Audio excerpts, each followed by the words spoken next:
we're 2 weeks away from a deadline for comments on Canada's big grocers. This is part of the Federal Competition Bureau review of prices and competition. It has invited input. One question it is likely to look at is to answer as to whether more competition would help keep food prices down in Canada. Gary Sands is Senior VP with the Canadian Federation of Independent Grocers. Gary, thanks for being with us. Thanks for having me.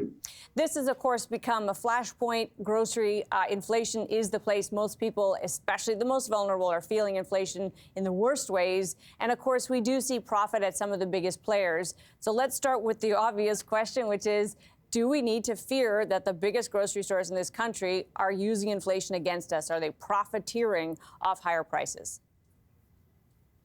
Well, let me begin by saying that I'm not here to represent the chains. I represent the independents. So I want listeners to understand or viewers to understand very clearly. I'm not here to, be an apologist for the retail chains. But no, consolidation, which is a problem that we feel in this industry, is not responsible for higher food prices.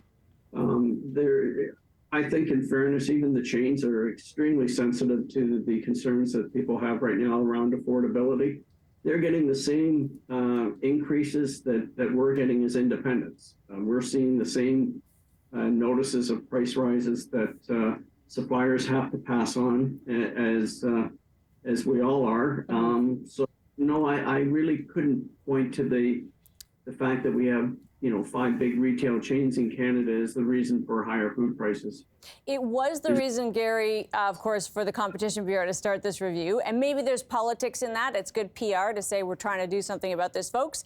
But it sounds as though you independent grocers do feel as though there may be other issues, maybe not on the pricing front, but that there might be other issues where, as you say, a kind of a concentration might be a factor. What are some of those things that could be improved if there were more competition at that level? Well, we've always said for many, many years to government and to the Competition Bureau that consolidation is an issue. But I'm not sure how you put the toothpaste back in the tube. And I can use any number of metaphors, the horse is out of the stable, et cetera. But the fact is that, we've seen a lot of consolidation in this industry, particularly at the retail level, but also at the supplier level as well.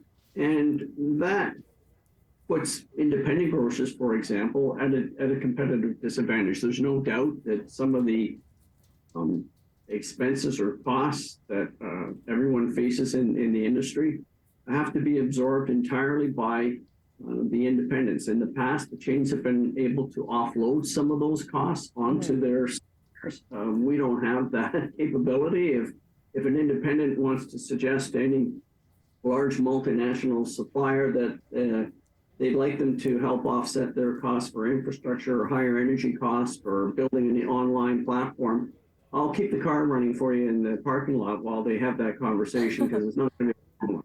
All right, we've got just seconds here, Gary, but there is a code of conduct conversation going on among grocers and suppliers. What might come out of that, do you think? What do you hope comes out of it?